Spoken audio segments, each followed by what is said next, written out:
She shielded her eyes against the burning sun that ricocheted off the dilapidated tin buildings, their shapes sinking further and further into the haze. The yard she looked over was a pool of soft, feathery powder, the contents sporadically flying through the air and joining the wind that always whistled over these parts of Oklahoma.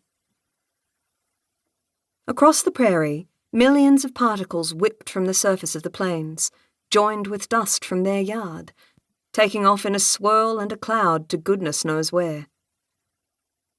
Bud came closer to where she sat, one hand on the mane of the brown colt, the other firmly holding the rope attached to the halter. "He's going to be a real good horse once you get him broken in, Beth." "I thought you were going to do that. I've got the other 3 to worry about." She sat upright, looking across the yards, waiting, watching. For what, she didn't know. "Well, I sort of need to talk to you about that." "Whoa there, that's it, Roby. Take it easy now." The horse quietened, and although its hooves danced in the dirt, it no longer lunged wildly. Bud talked softly, rubbing his hand up and down its thick, muscular neck, the dust from its coat puffing into the air. He looked out over the plains. "What would you be watching for, Beth, out there? There's no one coming. I don't know why you keep looking." For a moment he took his eyes off the horse, and she studied his face. There was only 2 years between them, and except that Bud was a lot taller than she was, they may as well have been twins. Well, that's what their mother always said. Beth's face was the same shape as Bud's, with the same smattering of freckles and piercing blue eyes. Her skin was softer, though, and 2 thick braids of brown hair hung in messy plaits on either side of her face. They wore similar checkered shirts, blue jeans, and worn-out, dusty old riding boots. "At least your hands look like they belonged to a woman," her mother had chastised her only last week, concerned about her apparent opposition to adhere to the female niceties so many of the other young women in the area deemed important.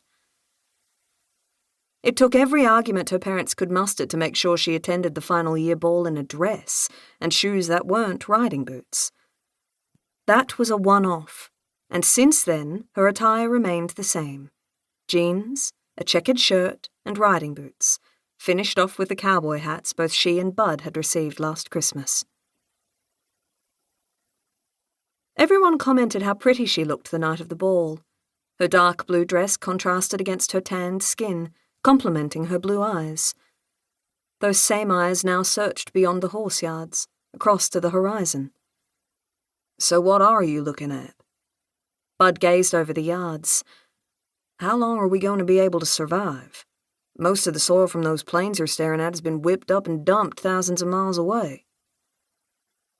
Beth coughed, clearing her throat, which was always sore, due to the fine dust not only in the air outside, but also in every space inside the house.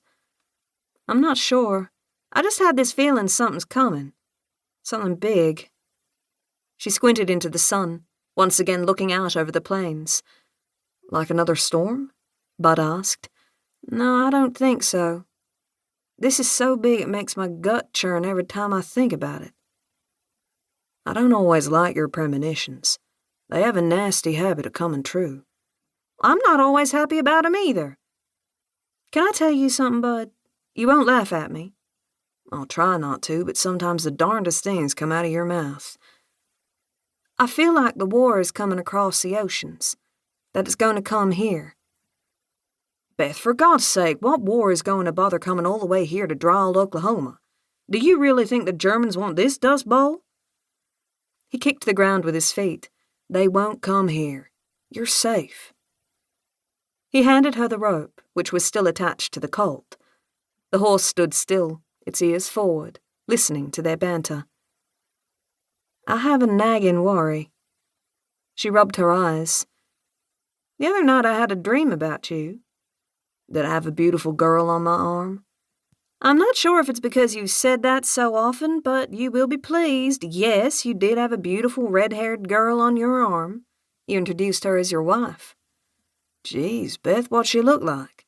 "I just told you, flaming red hair, a few freckles, but very pretty." "What else? Did she have..."